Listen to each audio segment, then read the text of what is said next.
L'univers de l'écriture est énorme. Depuis que je travaille avec les auteurs, j'ai été impressionné par la passion qui les anime.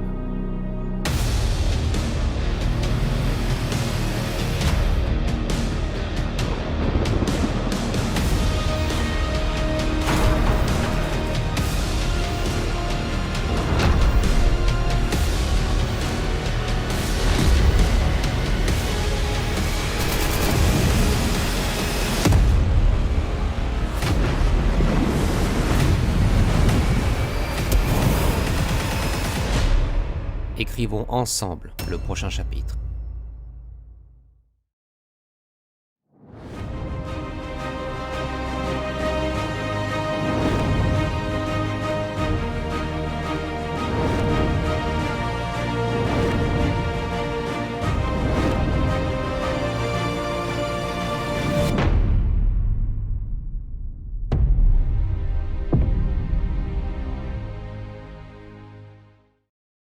Bienvenue sur le groupe auteur, blogueur et lecteur même passion. On reçoit ce soir donc notre ami de chez Évidence Édition, donc Maxime Morin. Donc Maxime, bonsoir.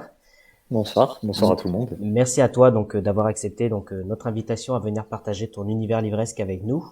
Donc tu connais le principe du live, Ouais. hein. Les gens vont nous poser des questions et donc tu vas pouvoir y répondre. Et je tiens doublement à te remercier puisque tu as accepté ce soir avec les Maisons Évidence d'offrir un exemplaire numérique ce soir parmi donc les participants à ce live. Donc encore une fois merci.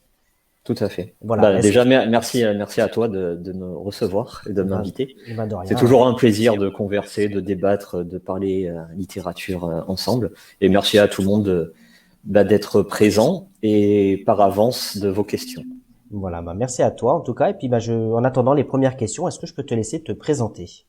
Oui, bien sûr. Eh bien, Maxime, j'ai 39 ans, j'habite sur la Côte d'Azur. Je suis né à Nice. Là, j'habite sur Cannes. Et je suis donc auteur de 3 romans pour l'instant. Le premier, c'est un thriller psychologique qui s'intitule Veux-tu dîner avec moi, paru aux éditions de Mortagne. Le deuxième, c'est un roman graphique écrit avec un ami photographe qui s'intitule Reviviscence aux éditions de Mortagne. Et depuis le vendredi 18 décembre, un roman, alors là c'est un thriller d'action ou thriller psychologique, tout dépend les ressentis et les retours de chacun, qui s'intitule Nous ne gagnerons pas cette guerre, qui est paru chez Évidence Édition.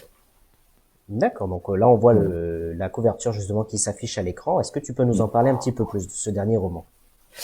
Alors c'est un roman qui a vécu 1000 vies, on en reviendra tout à l'heure. Le pitch est très simple.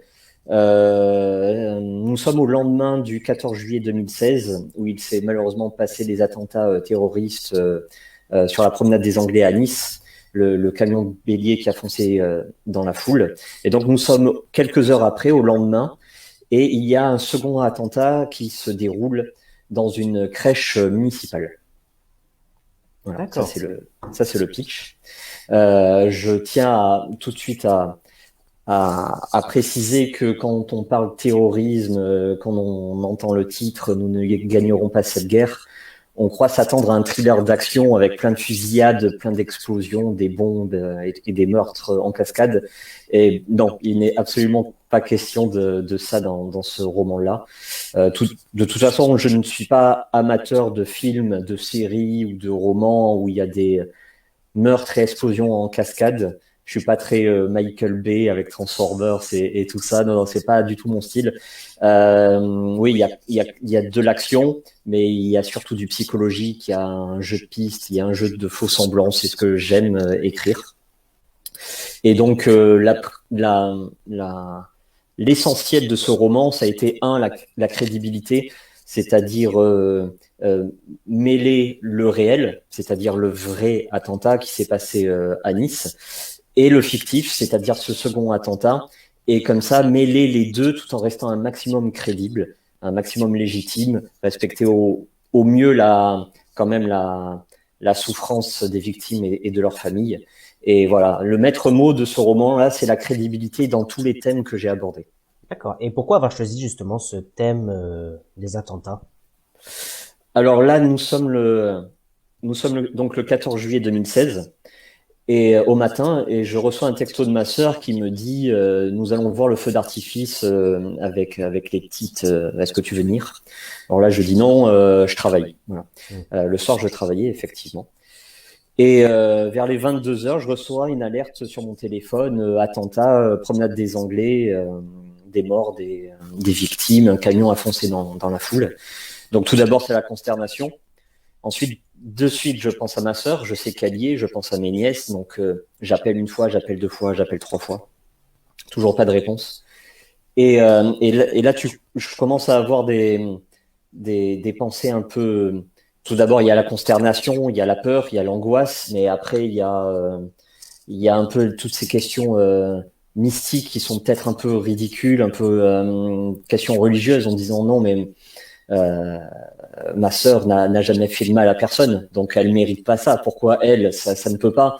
Donc du coup après il y a le déni. Tu te dis mais non, tu vois à la télé des scènes atroces où il y a des gens qui hurlent, des gens allongés au sol, des gens qui se marchent dessus, qui fuient totalement. C'est la mort qui traîne dans les rues de Nice. Et là je me dis mais non, on dirait un film. C'est vraiment un blockbuster en plein tournage. Et je continue à appeler ma sœur, ça dure 10 minutes comme ça, 5, 6, 7 appels. Quand enfin elle décroche, et là la suite, ça est directement dans le prologue. Voilà, ça c'est mon prologue. Et le lendemain, je suis allé à Nice pour aller voir ma sœur justement. Et dans les rues, c'était la mort tout simplement qui rôdait. Faut savoir que Nice, bon voilà, c'est la Côte d'Azur en plein mois de juillet, c'est festif. Hein, il y a des étrangers, des estivants. À Marseille, ça doit être la même, hein, je suppose. Bien sûr. Il y a le soleil, il y a la fête, tout le monde rit, tout le monde s'amuse. La plage est bondée. Et là, en fait, non, il y avait plus personne. Il y avait des militaires. À chaque carrefour, à chaque rond-point, il y a des militaires. Il y a la police municipale. Chaque personne que tu croises, c'est un ennemi. Chaque personne que tu croises, c'est la peur. Tout le monde baisse la tête. Tu te crois c'est une guérilla en fait. Tu crois dans une zone de guerre, et donc c'est la peur. Tu vois des séquences, des scènes de vie aberrantes où on s'insulte comme ça pour rien, pour une apparence, parce que tu appartiens à telle ou telle minorité ou telle communauté ou telle religion. Il y en a qui se battent dessus comme ça parce qu'ils ont peur, parce que c'est un trop plein d'énergie, un trop plein de haine, et donc ça explose. De temps en temps, tu croises dans la rue comme ça des gens qui se bagarrent comme ça pour rien. Et toute cette atmosphère anxiogène, délétère et détestable, évidemment, sert de toile de fond à mon premier chapitre. Voilà. D'accord, ok. En tout cas, merci à toi pour cette présentation. Donc, il va y avoir des questions, ça j'en suis persuadé. Je salue Isabelle Julien qui vient d'arriver, Virginie Lloyd, Lorenza. Justement, ton titre, nous ne gagnerons pas cette guerre. Est-ce que c'est un message que tu as voulu faire passer? Moi, j'ai pas de message à faire passer parce que je suis auteur, et donc mon but c'est de divertir les gens grâce à de la fiction, tout en restant un maximum crédible. Après, je suis pas politique, je suis pas sociologue, je suis pas psychiatre, psychologue, je suis pas enquêteur ni policier. Donc moi, à mon petit niveau, je ne fais que rapporter, je dirais l'évidence, mais apparemment c'est pas évident pour tout le monde. Il n'y a qu'à voir un peu ceux qui travaillent au quotidien sur ce sujet-là, notamment les juges, qui disent que nous sommes depuis des années en guerre contre le terrorisme, que le pays n'a toujours pas trouvé les clés, et que si on se réveille pas très vite en mettant des choses en place, nous ne gagnerons pas cette guerre. Ça, c'est l'évidence même. D'accord. Et il y a justement une question de Virginie qui nous dit: la présentation du roman est très dure. L'atmosphère est-il le même dans le roman? Ah, c'est un roman noir, hein. C'est un roman noir. Donc, si vous attendez sur ce livre-là pour avoir un message d'espoir, non, parce que la réalité ne donne pas à espérer. Je suis niçois. J'ai vécu tout ce qui s'est passé, les attentats. Il y en a eu un dernièrement, cathédrale Notre-Dame. Oui, c'est vrai, tout récemment. Jean Médecin, où il y a une amie de ma mère qui est décédée, tout simplement. C'est cette femme qui avait une cinquantaine d'années, d'origine brésilienne, qui était très pieuse, qui était aide-soignante. Et pareil, qui faisait le bien, qui avait le cœur sur la main et qui malheureusement est décédée comme ça pour rien parce qu'elle pratiquait sa religion dans une église. Donc, y a-t-il un message d'espoir? Malheureusement, non. Moi, mon but, ça a été de divertir tout en collant au maximum à la réalité et de proposer une nouvelle interprétation des attentats terroristes qui se sont déroulés ces 20 dernières années.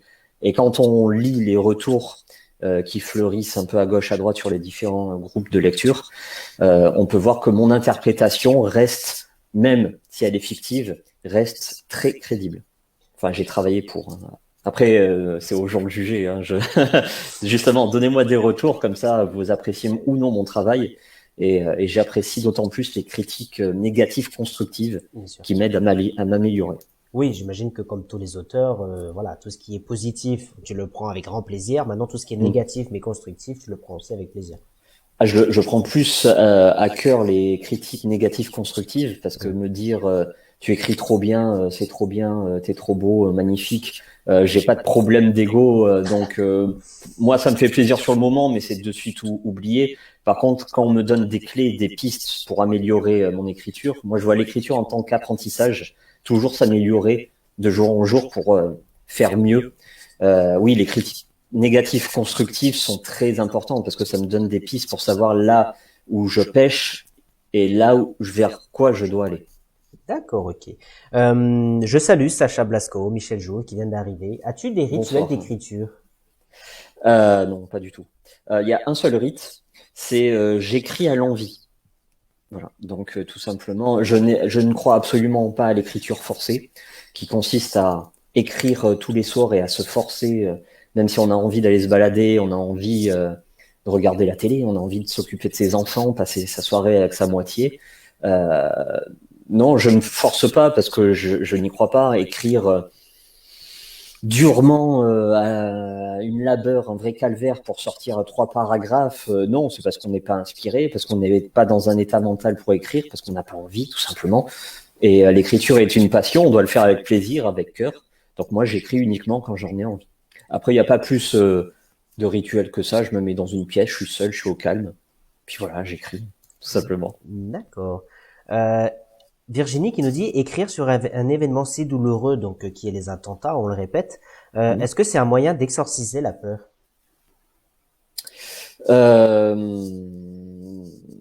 Pour ma part, c'est une façon surtout de dénoncer beaucoup de choses à travers mes romans. Hein. À chaque fois, le but premier, c'est de dénoncer. D'une façon très personnelle, l'autre but, c'est je suis quelqu'un de très curieux et donc j'aime apprendre, j'aime m'instruire.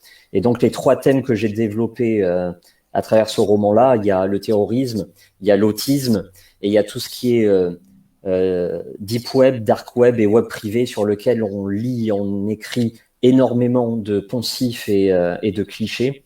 Et dans ces 3 thèmes-là, je me suis énormément instruit grâce à la collaboration de 3 consultants, 3 professionnels, on en parlera peut-être après. Et donc, une façon d'exorciser, oui.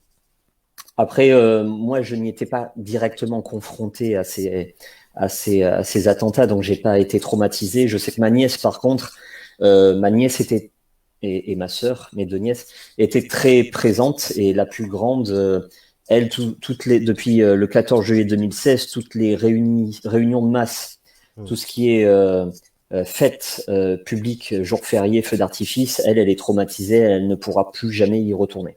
Ouais, il y a quand même un traumatisme encore assez présent. Totalement. Tous ceux qui ont été présents physiquement là-bas, je pense que le traumatisme sera là pendant toute leur vie, hein, évidemment. D'accord. Laurent Fabre qui vient d'arriver, qui nous dit bonsoir Maxime, bonsoir Laurent. Florian, bonsoir tout le monde. Donc merci à toi Laurent d'être présent. Michel Jouve qui nous dit oui, très dur on dirait, mais c'est la réalité malheureusement, effectivement. Ah oui, bah totalement, totalement. Surtout quand tu t'instruis sur ce sujet-là, tu découvres plein de choses et tu découvres surtout le pire. En France, bon, les pays de droits de l'homme et du citoyen, on a la liberté, on a normalement la joie de vivre. Voilà, la France est quand même pas le pire pays au monde pour y vivre. Non. On se croit un peu protégé par rapport aux attentats parce qu'on voit qu'il y a le gouvernement qui est là et qui est présent. Mais il faut pas oublier, attention, ce que je vais dire là, c'est très dur, hein, mais c'est malheureusement la réalité. Il faut pas oublier qu'à 3 heures de nos frontières, on éventre des bébés pour y cacher des explosifs et passer les portiques de sécurité dans les aéroports. Ça, c'est pas moi qui l'ai inventé, c'est la réalité, c'est tout ce qu'il y a de plus vrai, tout ce qu'il y a de plus atroce. Malheureusement, on vit dans un monde qui est celui-ci. D'accord. Alors effectivement, la France a été touchée par plusieurs attentats. Il y a Sacha qui nous dit pourquoi Nice. Donc on le répète, c'est parce que tu vis à Nice. Oui. Je suis né à Nice et je vis à Cannes. Voilà, tout simplement. Voilà. Donc tu parles de ta ville entre guillemets où vit ta sœur aussi. D'accord. Est-ce que tu peux aussi nous présenter tes anciens romans? Oui. Le premier, c'était Veux-tu dîner avec moi? Alors ça, c'est un livre qui m'a été inspiré par Madeleine Robitaille, qui a écrit Le Bus, ou Le Quartier des Oubliés, aux éditions de Mortagne. Et donc, ce roman est excellent, sauf la fin. Et la fin, c'est grâce à ce livre-là que l'envie d'écrire m'a été donnée. J'ai commencé à écrire une fin, la fin que j'aurais aimé espérer. Et en lisant, non, ça rimait à rien, c'était pas crédible du tout, c'était ridicule. Là, j'ai compris que oui, écrire, c'est pas un truc qui vient comme ça en 2 secondes. Non, faut travailler, faut de l'imagination, faut un peu de talent, faut beaucoup de curiosité, et donc voilà. Et j'ai repris un peu le thème. C'est un huis clos qui se passe dans un bus, et c'est un thriller psychologique. Voilà. Et j'ai signé à la même maison d'édition, édition de The Mortagne, et ça, c'est une petite fierté pour moi. Voilà. Merci. Et après, totalement autre domaine, Réviviscence, écrit avec un ami photographe, et tout à l'heure, on parlait d'apprentissage de l'écriture. Et pour moi, un auteur se doit de savoir écrire dans plusieurs genres, dans plusieurs styles. C'est-à-dire que quelqu'un qui fait que du thriller, tu lui demandes fais-moi un polar, bah là il va te dire bah non, je sais pas. Et pour moi ça se fait pas. C'est comme si un cuisinier qui est habitué à faire des lasagnes, je sais pas, on lui dit fais-moi une tarte aux pommes et il sait pas. Bon, ça la fout un peu mal, quoi. Donc moi, grâce à ce roman graphique, un roman graphique, c'est l'association entre le lisible, c'est-à-dire des textes, et le visible. Donc à chaque chapitre, il y a une photo et un texte sur des thèmes. Voilà. D'accord. Et donc, il y a plusieurs genres littéraires dedans. Il y a de la poésie, il y a une scène de théâtre, il y a de l'épistolaire, il y a de la prose, il y a un tout petit peu de fantastique, un tout petit peu de thriller.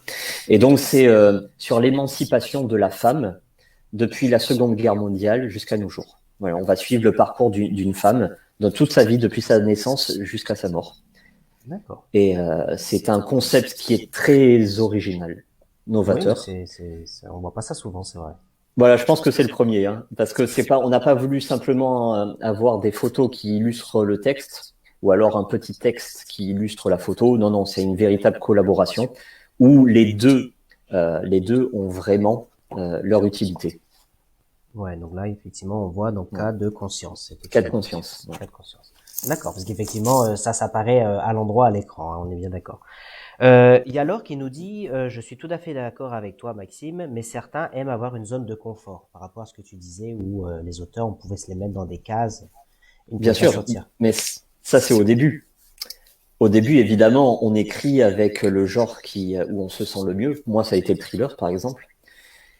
Mais après c'est redondant, c'est pareil, un peintre qui est habitué à faire des couchers de soleil ou alors des portraits, et on lui demande peins-moi une montagne, et il va pas savoir faire. Donc non, si on veut s'améliorer, si on veut voir l'écriture comme un apprentissage, on est obligé de changer de genre, et même d'un point de vue technique, on est obligé de changer de style.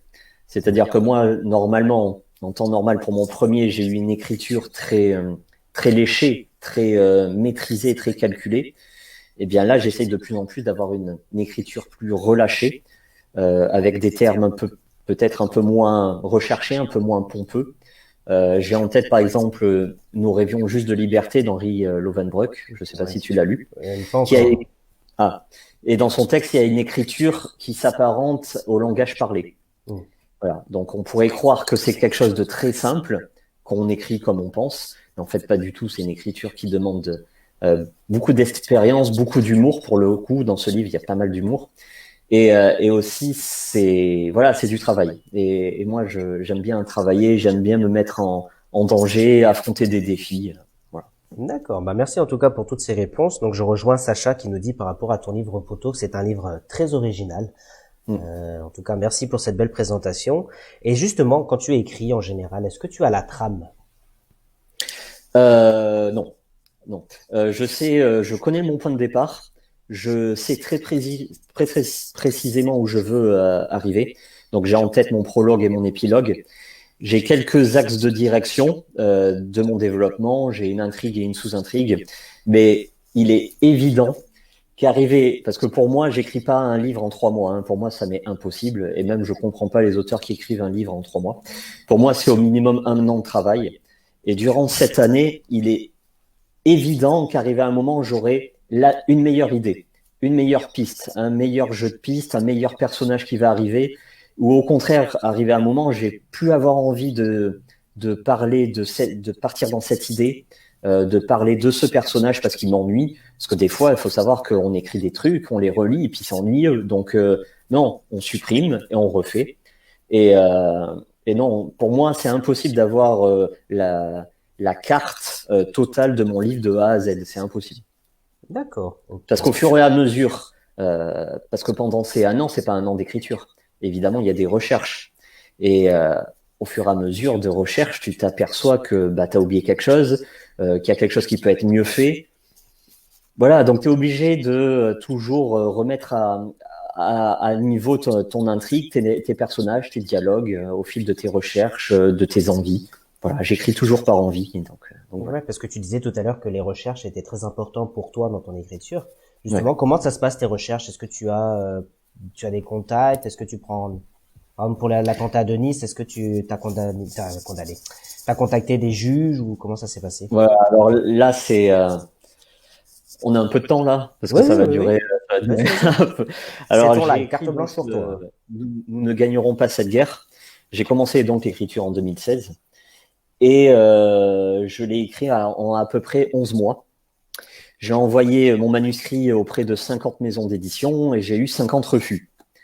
Donc je reprends mon manuscrit, je mets un peu plus de profondeur de personnage, je travaille un peu plus mes dialogues, j'investis dans le logiciel Antidote, je ne sais pas si tu connais, oui. Ce qui permet d'avoir une correction orthographique et syntaxique. Ça me demande à peu près 4-5 mois. Je renvoie une trentaine de maisons d'édition. Et c'est encore 30 refus. Donc là, ça fait 80. Donc ça fait un peu beaucoup. Oui. Donc soit je pars, j'ai une alternative, soit je pars dans l'auto-édition, soit je laisse ça carrément de côté. Et à partir de là, avec Anthony, on a commencé à travailler sur Réviviscence. Donc j'ai totalement laissé ça de côté. Des mois passent et dans ma vie privée, j'ai été mise en relation avec une psychologue. Et elle m'a fait découvrir le monde complexe de l'autisme par une phrase « Il y a autant de formes d'autisme que d'autistes ». Et donc, j'ai dû apprendre ce monde-là dans ma vie privée. Et c'est un monde qui est complexe, totalement passionnant. Et j'ai vu que ça me confrontait directement, j'avais besoin d'écrire sur l'autisme. Et donc, je me suis dit, je vais tout changer. Je vais prendre mon personnage principal, je vais en faire un autiste atteint du syndrome d'Asperger. Et au fil, ça m'a demandé des mois et j'ai compris l'importance de quelqu'un qui s'y connaît vraiment. Un consultant, un spécialiste. C'est passionnant à les entendre, c'est passionnant à les lire. Et dans ce manuscrit-là, il y avait une part non négligeable sur tout ce qui est web surfacique, deep web, dark web et web privé. Et je me suis dit, Maxime, est-ce que c'est bien écrit ou est-ce que tu vas peut-être trouver quelqu'un qui s'y connaît beaucoup mieux que toi et qui va te dire si ça, c'est crédible. Donc là, pareil, je vais pas trop rentrer dans les détails, surtout le fait de comment je suis tombé sur cette personne-là. Je lui ai montré mes écrits et il m'a dit non, ce que tu as écrit, c'est pas du tout crédible, quoi. C'est tous les poncifs, tous les clichés que l'on voit dans nombre de films, nombre de séries sur le dark web. Une chose qui fait vraiment très peur, on en fait des caisses à ce sujet-là.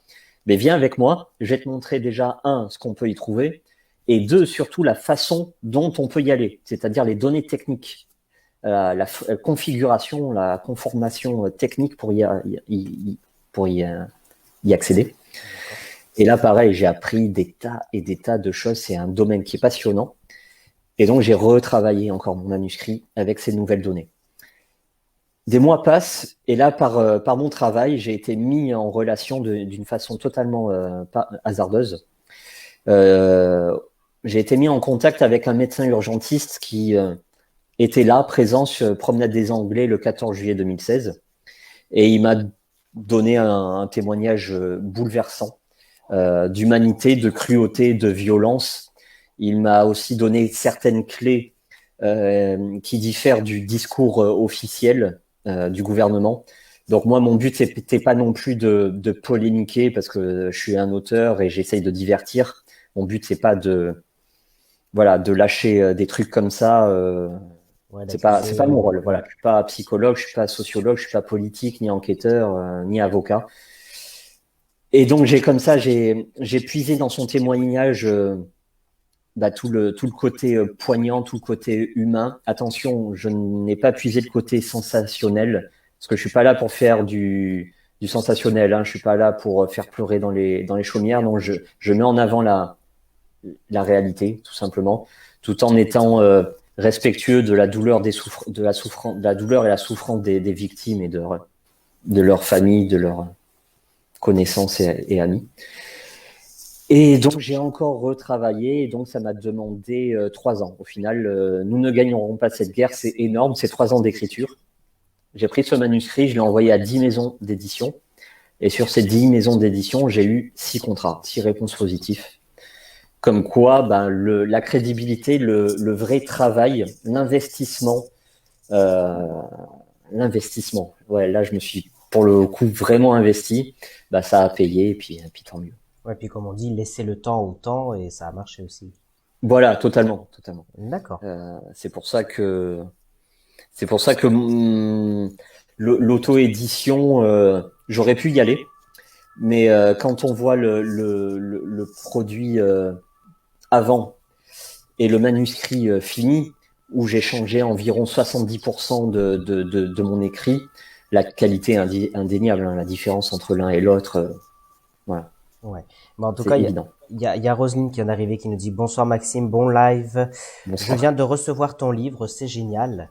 Et Carl Gray, donc aussi un auteur de chez Évidence, qui nous dit nous ne gagnerons pas cette guerre, mais nous lirons le livre de Maxime.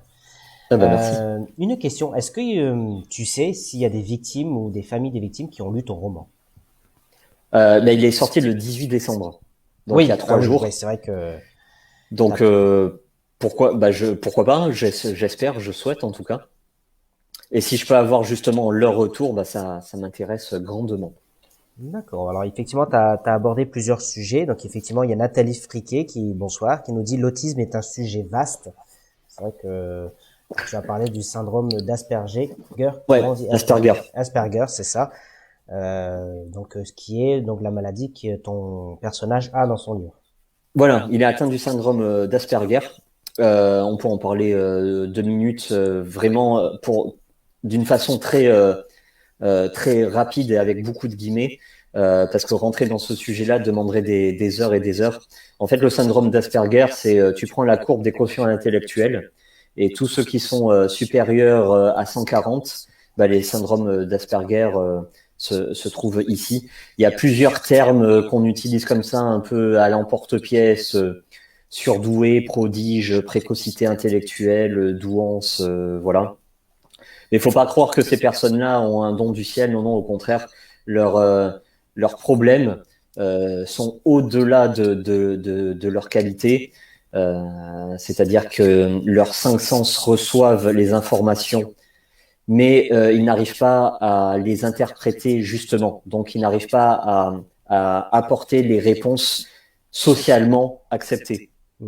Voilà, donc ça leur provoque des problèmes de sociabilité, même très jeunes, c'est-à-dire que les enfants ont beau être précoces intellectuellement, ils n'arrivent pas à s'intégrer au modèle de l'école, au modèle de la classe, à avoir des bonnes relations, des bonnes interactions avec leurs camarades, et ça les suit toute leur vie.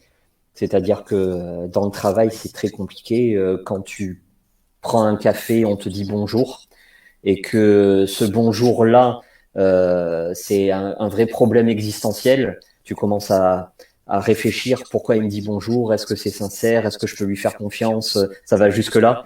Après, comme je dis précédemment, il y a autant de formes d'autisme que d'autistes. C'est-à-dire que il faut pas prendre nous ne gagnerons pas cette guerre et en pointant du doigt en disant le syndrome d'Asperger, c'est ça. Ou alors l'autisme, c'est ça. Non, il y a excessivement de formes. Et donc, ceux qui sont Asperger ou ceux qui connaissent des gens, ils peuvent retrouver comme ça des signes, mais pas les signes exhaustifs de la maladie. C'est impossible. Ouais, c'est vrai que je fais une petite parenthèse, mais je sais pas si vous avez vu, mais il y a, comment il s'appelle, l'ancien maître de Midi, là, qui était dans l'émission de Jean-Luc Reichmann, qui était atteint de cette maladie-là et qui a justement sorti un roman, comme tu dis, pour dire que voilà, on met toujours les autistes dans une case, mais en fin de compte, comme tu dis, il y en a plusieurs.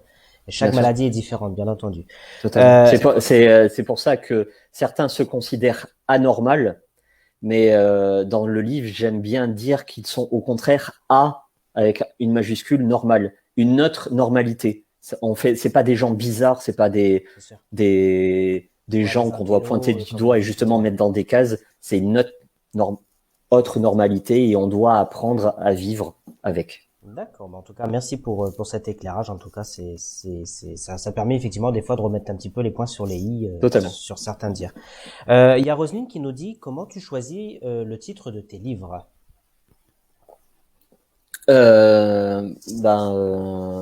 À l'envie, mais pour être vraiment honnête, il faut savoir que quand tu sors un livre, la couverture, le titre et le résumé sont déterminants. Il y a aussi le nom de l'auteur, mais les deux éléments clés, c'est la couverture, avoir un visuel qui claque, tout simplement, et un titre. Et sur le titre, il y a des codes, il y a des modes. Et donc la mode ces dernières années, c'est pas avoir un seul mot, c'est avoir des phrases comme ça. Par exemple, on en parlait tout à l'heure, nous rêvions juste de liberté. C'est une phrase c'est comme ça, c'est la mode. Donc veux-tu dîner avec moi? Et là, nous ne gagnerons pas cette guerre. D'accord, donc effectivement, on revoit l'image à l'écran. Et justement, au niveau de la couverture, donc on sait que c'est Chloé Graphiste de chez Évidence qui a travaillé dessus. Est-ce que tu peux nous en parler un petit peu? Donc ça représente la ville de Nice, on reconnaît la promenade des Anglais, j'imagine.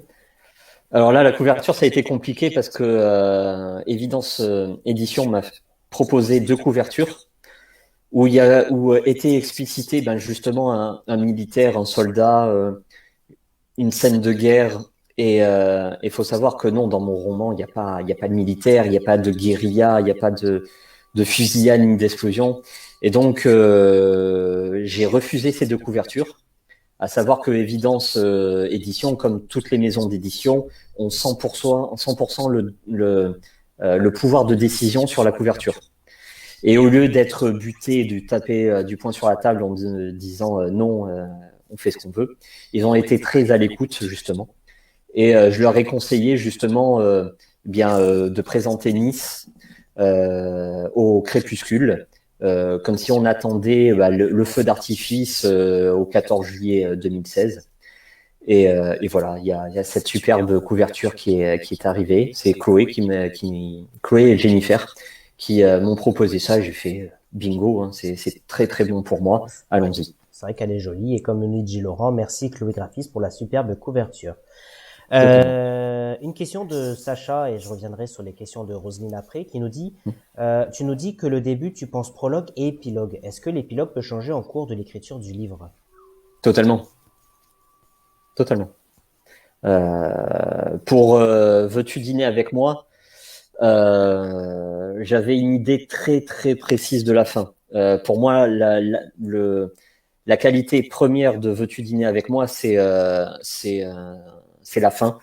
C'est une véritable explosion, c'est une apothéose et je le voulais vraiment comme ça. Donc là, tout a été écrit et calculé pour cette fin-là. Pour Reviviscence, là, on avait le début et la fin. Et là, pareil, c'était immuable.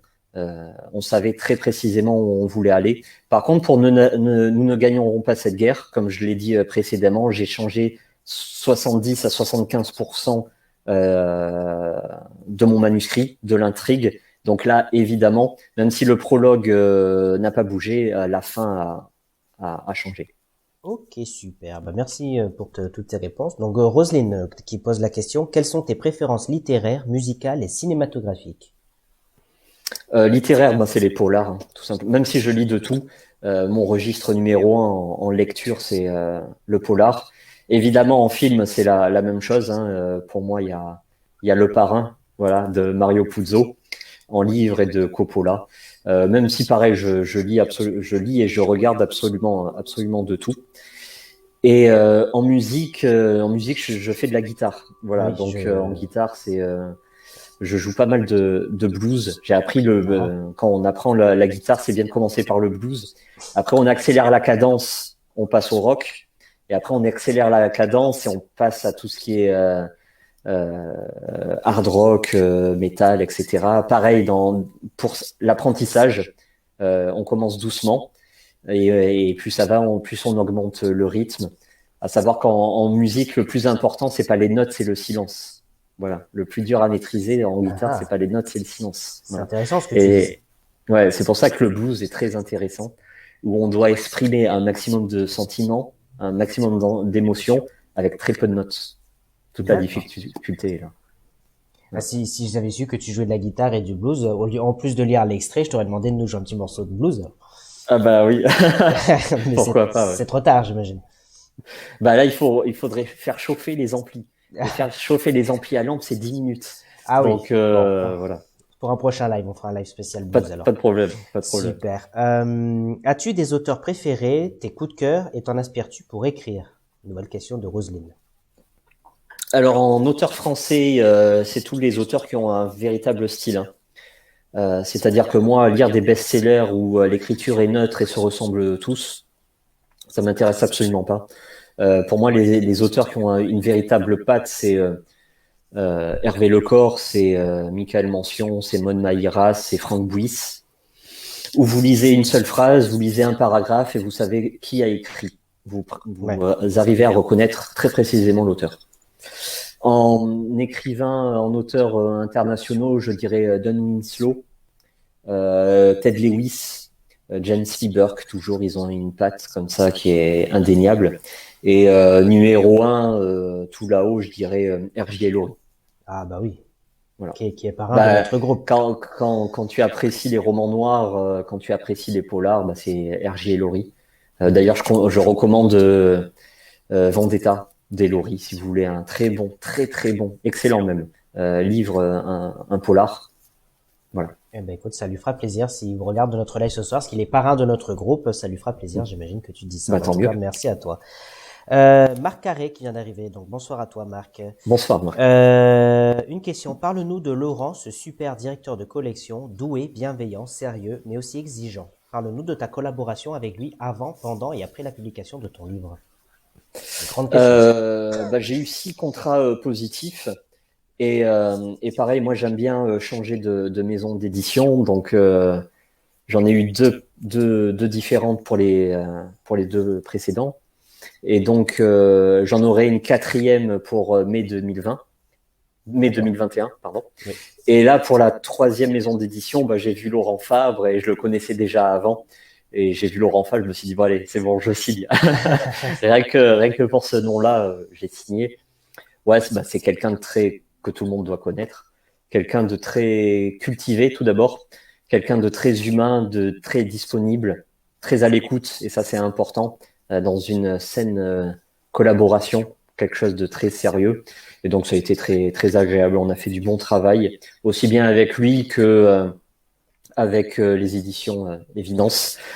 Et moi, ce qui m'a dit au début et ce que j'ai beaucoup apprécié, c'est qu'il a voulu lancer un renouveau dans la collection Clair-Obscur. Et sa priorité a été de mettre en avant des intrigues, des histoires novatrices, et surtout des styles d'écriture qui sortaient de l'ordinaire. Parce que c'est pas parce qu'on a un nom ronflant, au contraire, plus c'est ronflant et plus on s'endort. Quand il est dans l'obligation de sortir des romans chaque année, là, c'est tout le temps la même chose, c'est tout le temps la même écriture, on se renouvelle pas. Et au contraire, quand on veut des choses nouvelles, des bulles d'oxygène, il faut aller voir les auteurs méconnus ou pas assez connus justement. Et voilà, dans Évidence Édition, vous avez Karl avec Ecce Homo, j'ai lu Philémon le Belgare avec le syndrome de Stockholm, qui enfin une intrigue totalement nouvelle, totalement originale. J'ai jamais lu, ça se passe dans le domaine artistique, dans le domaine de la peinture, avec un vrai style d'écriture, une vraie patte. Lui aussi est reconnaissable. Moi aussi, je l'espère. En tout cas, je travaille pour ça.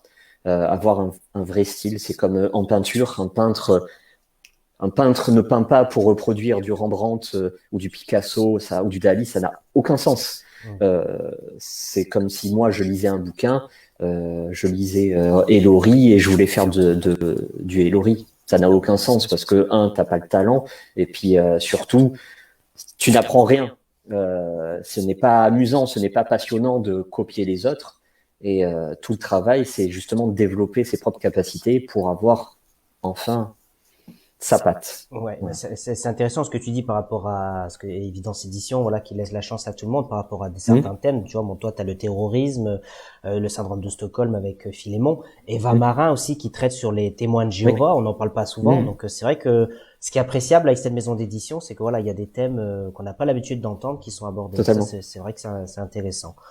Et justement, ça rebondit sur ce qu'on dit Karl Gray justement, donc et de Ecce Homo, qui nous dit le thème de l'autisme face au terrorisme est-ce une manière de dire que notre guerre est d'abord une confrontation entre des individus très différents qui sont comme des sphères, des sphères étanches qui s'entrechoquent dans la société. Oula. Totalement. Merci pour cette question et je précise que dans ce thriller, mon but, ça n'a absolument pas été de pointer le doigt, de stigmatiser telle ou telle communauté, telle ou telle religion, tel ou tel parti, telle ou telle minorité, absolument pas. Et dans la réalité, ce n'est pas par ces dérives-là qu'on arrivera justement à avoir de véritables réponses et à résoudre le problème. Donc la base peut être un choc de civilisation ou un choc de culture, mais c'est pas en les confrontant encore et toujours qu'on va trouver des réponses adéquates à la situation. Au contraire. D'accord, justement, puisqu'on parle beaucoup de ton roman, donc nous ne gagnerons pas cette guerre chez Évidence. Est-ce que tu acceptes de nous lire un petit extrait avant que je te pose les questions prochaines? Oui, totalement. Donc je vais lire le prologue. Allez. Je viens d'appeler ma sœur car devant moi, l'écran de télévision renvoie les images d'un massacre. Des scènes de panique emplies de confusion, un mouvement de foule se dispersant à travers les artères de la ville, un véritable raz-de-marée humain où les visages défilent au rythme de leur course, effrénés, parfois graves, parfois affolés, tous implorants. Les gens hurlent, pleurent, certains trébuchent et les suivants leur marchent dessus. Évanouissement et blessures en cascade. Les plus réactifs fuient à l'instant en suivant la personne qui se trouve devant eux. Chacun pour sa peau car ils ignorent la nature de la menace et cela renforce leur peur. Ma sœur va bien, c'est ce qu'elle m'a assuré. Angoissée mais saine et sauve, idem pour sa cadette, tous deux recluses dans une salle de restaurant parmi une quarantaine de personnes. À travers les vitres, des milliers d'anonymes courent encore. Tous étaient venus célébrer la fête nationale mais au lieu d'un spectacle, ils n'ont eu droit qu'à une déflagration d'horreur. Prise de parole inattendue d'un journaliste présent sur place. Lui aussi était venu participer à la liesse. Ce dernier livre alors un premier bilan presque inaudible. Un poids lourd a transpercé la foule sur 1 kilomètre. L'unique certitude à l'heure actuelle, car pour le reste, le flou est encore total. Le nombre de victimes, de blessés, l'identité du forcené, si celui-ci a des complices. On ignore encore si la menace a réellement pris fin. On parle maintenant de prise d'otage dans un hôtel de luxe. Quant aux raisons qui ont poussé cet individu à commettre cette hécatombe, il est encore trop tôt pour se lancer dans des conjectures. Le grand public veut pourtant comprendre pour atténuer l'effroi. Maladie mentale, fanatisme religieux ou coup d'État. Dans quelques jours, l'opinion aura droit à la version que certaines instances voudront bien lui donner. Quant à la vérité, je suis l'un des rares à la connaître et celle-ci est insoutenable. Voilà. Merci beaucoup pour cet extrait. On sent comme dès le début dans le prologue qu'on est mis dans l'ambiance. Effectivement, les attentats de Nice. Ça donne le ton. C'est comme on parlait tout à l'heure, ça reste un roman noir. Attention, je répète, hein, il n'y a pas de massacre, il n'y a pas d'effluve de sang, de décapitation, de meurtre, de fusillade. Non, c'est simplement on est confronté à la réalité à laquelle la France est confrontée, tout simplement. C'est pas des tueries, mais dans le sens hémoglobine sanguinolent, non, c'est de la violence psychologique parce qu'on est confronté à ça, malheureusement. Ouais, c'est un roman noir inspiré de faits réels, quoi. Totalement. Ok, super, merci à toi. Y a Marc Carré qui nous dit qu'il attend toujours que tu l'invites à dîner. Alors ça, oui, on n'est pas. Oui. Viens sur la Côte d'Azur, en plus il fait beau. En ce moment, on a eu un peu de pluie ces derniers temps, même beaucoup de pluie. Voilà. Voilà. Mais là, il faisait très beau aujourd'hui, très chaud. Donc, Marc, avec plaisir, je t'invite au restaurant en plus. Voilà. Et viens avec plaisir et je te ferai connaître la Côte d'Azur. Et justement, tiens, la petite aparté, la spécialité de Cannes en termes de gastronomie, qu'est-ce que c'est? De Cannes, des Alpes-Maritimes. De Nice, voilà. Nice, il y a la salade niçoise, même si je n'aime absolument pas ça. Il y a la pisse à la bière. Que tu connais, non, je suppose, la pisse à la bière. Oui. Voilà. Il y a les farcis, les petits farcis niçois qui sont excellents.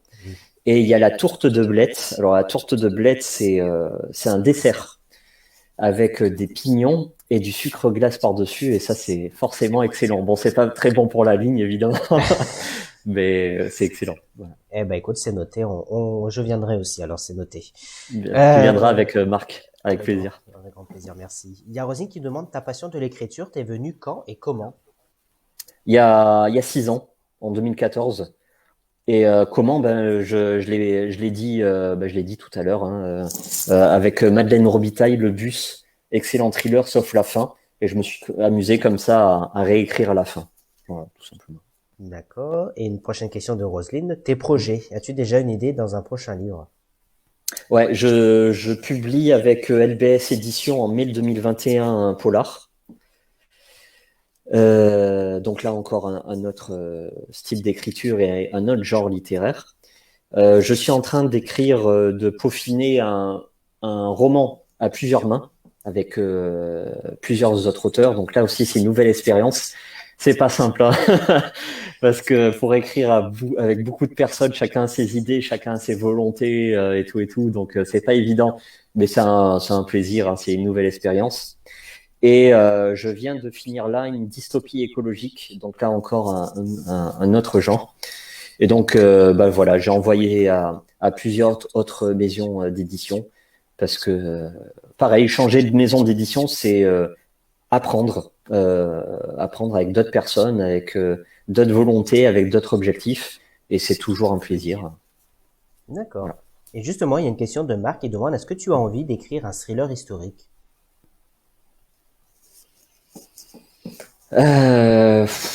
Pourquoi pas?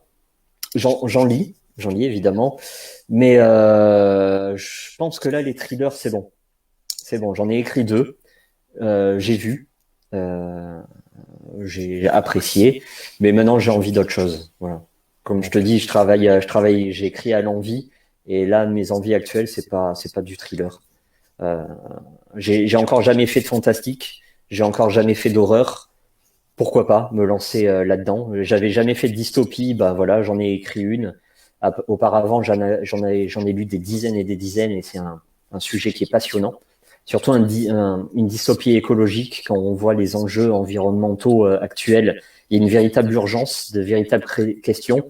Là, pareil, on met pas le curseur sur les bonnes questions et on donne pas les bonnes réponses.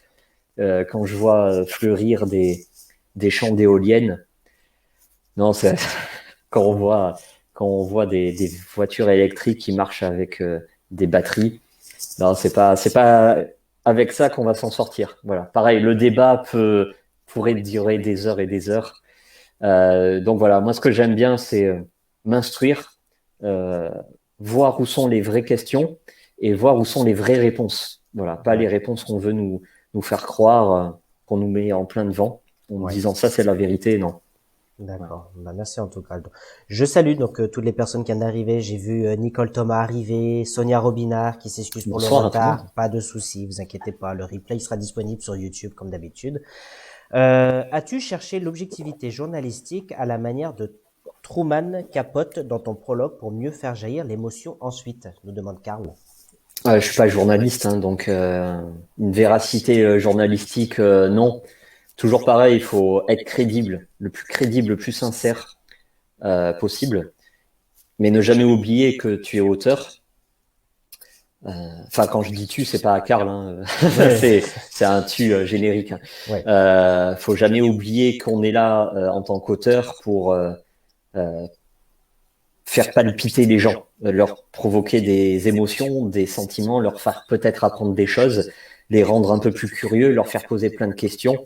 Mais on n'est pas là pour se prémunir d'une vérité qu'on a et que les autres n'ont pas. On n'a pas la science infuse, on n'est pas parole d'évangile. Et de toute façon, chacun est libre de penser et de tirer leurs propres explications et interprétations. Voilà, donc on est là pour divertir. Quand on écrit du thriller, on est là pour divertir. Donc il y a des impératifs techniques, c'est-à-dire donner des pistes, donner des fausses pistes, donner du rythme. C'est un thriller. Le plus important, c'est suspense. En faire un page turner, c'est-à-dire que tu le débutes et il faut que ça renvoie de suite.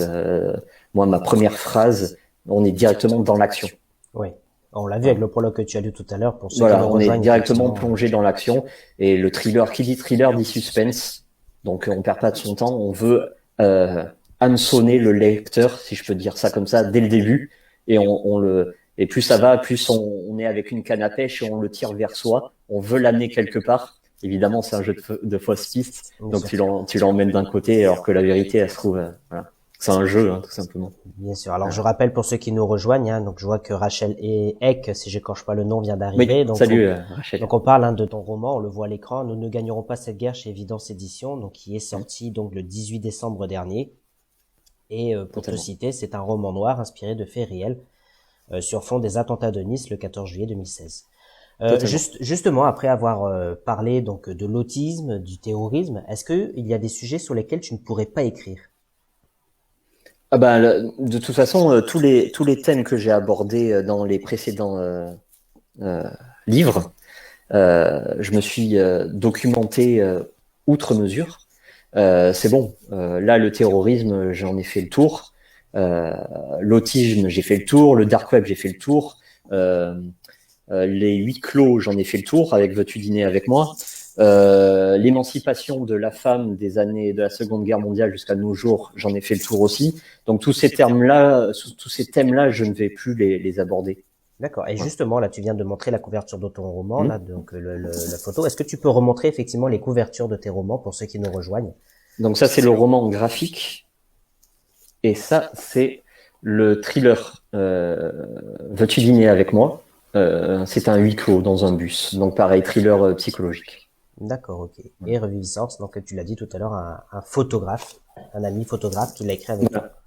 Totalement. Ok, bah merci à toi.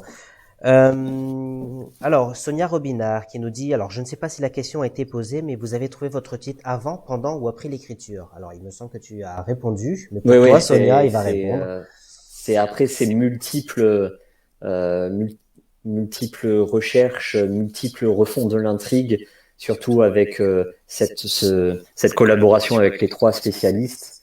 Voilà, c'est venu après. Eh ben, merci beaucoup. Carl Gray qui nous dit, super live, merci, je dois m'éclipser. Bonne route au roman de Maxime. Bah, effectivement, c'est tout ce qu'on souhaite, hein, que ton roman. Salut Carl, et puis à vite. Alors, Laurent qui nous dit, du coup, j'ai faim. Bizarre. Ah bah oui, après avoir parlé de salade. Lui, il doit connaître. Tout ça, oui, tout ce que je viens de dire, il doit connaître avant. Oui, il me semble. Oui. Bon, après, ils font des bons burgers à Nice aussi. Je n'aime pas les hamburgers. Non, mais Laurent, c'est un fada de Oui, burger, je hein. pense, je pense, Euh, on doit tous les connaître. Ouais. je pense. Question intéressante de Roselyne qui nous dit, Maxime, est-ce que tu pourrais écrire un feel good? Non, non, carrément pas, non. Au moins, Non, c'est clair. c'est ni romance ni feel good. Euh, le feel, après, ça reste que mon avis, évidemment. J'ai pas la science infuse. Chacun se fait sa propre opinion. Chacun est libre de lire ce qu'il veut et tout le monde fait pour le mieux. Mais pour moi, le feel good, non, J'en ai lu quelques-uns et c'est à chaque fois les mêmes poncifs, les mêmes idées générales, les 3-4 idées. Aide-toi et le ciel t'aidera, pense aux autres au lieu de penser à toi. C'est toujours les mêmes clichés comme ça qui sont développés dans des histoires originales ou non. Certains se sauvent grâce à une pointe d'humour ou avec un style d'écriture, mais pour moi c'est toujours les mêmes choses rabâchées et je ne prends aucun plaisir à lire ce thème-là. Après chacun aime, et ben tant mieux. Il faut des auteurs. Il faut un lectorat pour tout le monde et tant mieux si vous aimez ça, allez-y, foncez. Voilà, y a pas de souci. Hein. Eh bien, on n'aura pas de feel good avec Maxime Morin. Non. Moi, la réponse est claire. Ou alors, à la limite, une collaboration. Voilà. Et justement, Si parce qu'il y a la question de Rosine, un roman à 4 mains t'intéresserait dans ces cas-là. Même si c'est déjà un projet. Bah là, tu disais tout à l'heure. pour l'instant, on écrit un thriller avec beaucoup d'autres mains, mais un feel good, ça serait pour le coup un véritable défi. À 4 mains, mais en plus un feel good, ça serait un défi. Et moi, j'aime bien les défis, donc oui, là, je dirais oui, je foncerai. Eh ben voilà un scoop pour toi, Roselyne. Donc un prochain live, Maxime viendra donc nous jouer un petit rôle de musique, un petit goût. Voilà, totalement. Et nous parler de son prochain feel good qu'il aura écrit avec un autre auteur. Voilà, exactement. Eh ben merci à toi, Maxime. Une autre question cette fois-ci de Sonia qui demande est-ce que tu écrirais plutôt un livre jeunesse? Un livre jeunesse, dans Reviviscence. Comme je te dis, il y a plusieurs genres littéraires et il y a un chapitre qui se concentre sur un conte de fées, donc pour enfants. C'est un livre qui peut se lire de 7 à 77 ans. Et donc, oui, j'ai fait mes premières armes avec un conte de fées. Voilà, c'est plutôt, ça change, c'est un défi, comme je te dis avec le feel good précédemment. Ouais, ça a été un défi, pourquoi pas. Et comme je te dis, pour améliorer mon écriture, j'ai besoin d'écrire dans plusieurs styles. De là en faire carrément un livre, peut-être pas, parce que bon, les livres pour enfants, c'est pas quelque chose qui me provoque des émotions, qui me font palpiter, donc D'accord. Bon, pourquoi pas. Ok. Alors, il y a Nicole Thomas qui nous dit la pisse saladière, c'est pas mal non plus, mais un bon maitinito, c'est encore mieux, Laurent. Et il y a Laurent qui te lance un défi aussi, puisque visiblement t'adores les défis. Un jour, j'arriverai à faire manger un bon hamburger à Maxime. Un jour, quand les restaurants seront ouverts, parce que Maxime, Marc, a bien dit que les restaurants étaient fermés pour l'instant. Pourquoi pas? Eh bien, vas-y. À la limite, un hamburger au saumon. Je préfère à la viande, tu vois. Ah ben voilà. Donc Laurent, on veut des photos. Hein. Et ben en tout cas, merci à toi, Sacha Noah qui vient d'arriver. Donc bonsoir, mais on arrive pratiquement à la fin de ce live parce que ça fait pratiquement 1 heure que nous sommes en train d'échanger. Donc en tout cas, merci à toi, Maxime, pour toutes tes réponses. Merci à toi, ça a été très agréable, un très bon moment. Eh ben merci en tout cas.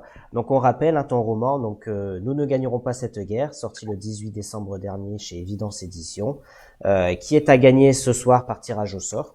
Voilà, donc à la fin de ce live, je vais faire un tirage au sort, je te donnerai le nom ainsi qu'à Laurent, et ensuite le gagnant sera donc contacté pour avoir son adresse mail. Mais en tout cas, merci à toi, je te laisse le mot de la fin, et je te souhaite donc de bonnes fêtes de fin d'année, et comme a dit Karl Gray tout à l'heure, longue route à ton roman.